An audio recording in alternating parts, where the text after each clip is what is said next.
Pentru unii, Iisus Hristos e bun până strâng 23.000 de euro la nuntă și apoi poți să pleci. Să iasă bine, să fie bine predica, să iasă bine cu camerele video, să ieșim totul ok, totul bine. Și apoi poți să pleci. Dragii mei, eu dacă eram în locul mirilor, aș fi spus la toți, voi puteți pleca, tu să rămâi, Doamne. Pentru că am nevoie de Iisus Hristos nu numai în ziua anunții. Nu numai în ziua când se naște copilul am nevoie de El. Am nevoie de Iisus Hristos în fiecare zi. Pentru că fără El nu pot nimic. Poți să faci ceva fără El? Citeam azi un verset care spune așa: despărțiți de mine nu puteți face nimic. Dragii mei, cel mai mare lucru fără Iisus Hristos care poți să-L faci e zero. Zero, nimic. N-ai vrea astăzi să te uiți împreună cu mine în Cuvântul lui Dumnezeu? Că și Pavel a zis, eu îl cunosc pe Dumnezeu. Am studiat ebraică, greacă, aramaică, vă spun Deuteronomul pe de rost. Leviticul, treziți-mă noaptea la orice oră și vă spun Levitic 15:13, ce scrie acolo. Și omul ăsta credea că îl cunoaște pe Iisus Hristos. Credea că a umblat cu El, credea că face o lucrare pentru El. Câți nu-s așa și astăzi? Și într-o zi Iisus Hristos, dacă n-ai o întâlnire și o prăbușire cu El ca și Pavel, o să zică mergi că nu te-am cunoscut. După 20 de ani de cântat, după 40 de ani de predicat, știu cazul unui frate lângă Lugoș, Domnul i-a strigat printr-o prorocie, acum câteva zeci de ani. După ce omul acesta a cântat 20 de ani la acordeon, a ieșit Iisus Hristos prin Duhul Sfânt și a strigat, bărbatule, când vei începe să cânti și pentru mine? Te cunosc, Doamne, iau bine gama, am schiță faină, am făcut teologie. Dar nu te cunosc până la urmă, nu? Vorbesc despre tine, dar nu prea stau în părtășie cu tine. Am auzit despre tine una și alta, mărturii frumoase, dar eu o să credeți că poate vă vorbesc astăzi despre imobilitatea lui Dumnezeu. Faptul că El nu se schimbă, nu despre asta vorbesc. Poate v-ați gândit că o să vorbesc despre atributele Lui non-morale sau morale. Faptul că e atotputernic, că e omniscient, că e omniprezent, le știm aștia pe de rost. Vreau să intru astăzi un pic mai adânc. Ce este Dumnezeu pentru mine? Nu ce-i Dumnezeu în general.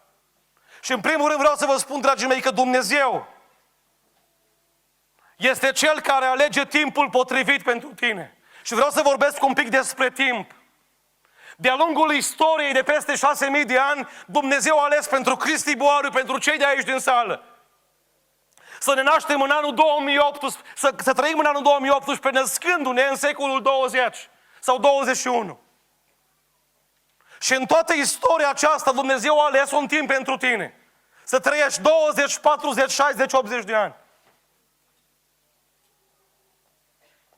Și în acest timp, dragii mei, Dumnezeu se descoperă, se revelează, nu știu la ce vârstă, fiecare aveți mărturia voastră. Dar ceea ce vreau să vă spun este că Dumnezeu vrea să fie pentru mine și pentru tine un Dumnezeu al prezentului.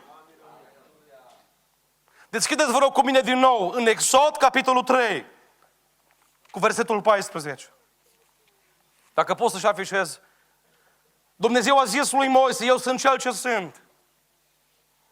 Și a adăugat, vei răspunde copiilor lui Israel astfel, Cel ce se numește, eu sunt, m-a trimis la voi. Dragii mei, ascultați-mă, în mintea izraeliților care erau de sute de ani în robie, s-a născut o întrebare. Și au spus oamenii aceștia așa, când dormim seara, bunicii noștri ne povestesc că undeva cu câteva generații în spate a fost un Avram care vorbea cu Dumnezeu și care asculta de Dumnezeu. Măi, oare mai e Dumnezeu ăla și astăzi la fel?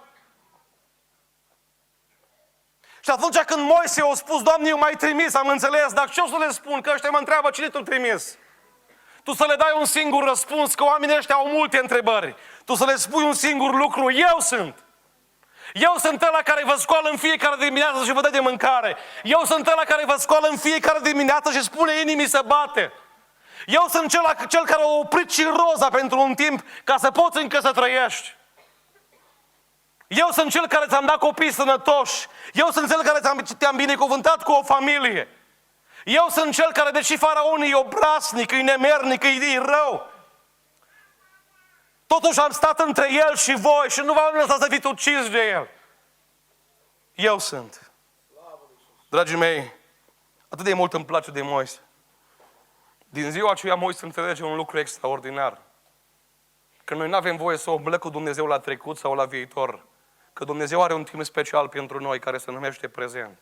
Și dați-mi voie să vă dovedesc ceea ce spune Exod, capitolul 33. Te rog să pui versetul 14.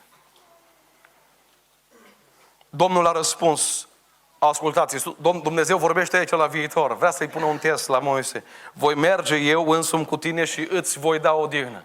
Și eu în locul lui Moise aș fi spus, Doamne, îți mulțumesc că am plecat acasă. Ascultați ce spune Moise. Dacă nu spune dacă nu vei merge. Dragii mei, am văzut tineri, am văzut familiști.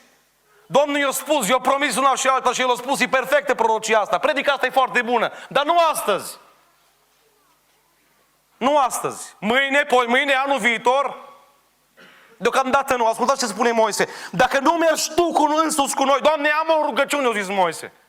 Eu aș vrea ca promisiunea ta să înceapă din secunda asta. Când ies afară din biserică să nu mai pun mâna pe țigări, pe alcool, pe pornografie, pe curvie, pe minciună. Eu vreau plecând de aici să plec împreună cu tine astăzi. Pentru că cuvântul preferat al diavolului, oameni buni, e mâine. Cuvântul preferat al lui Dumnezeu e astăzi.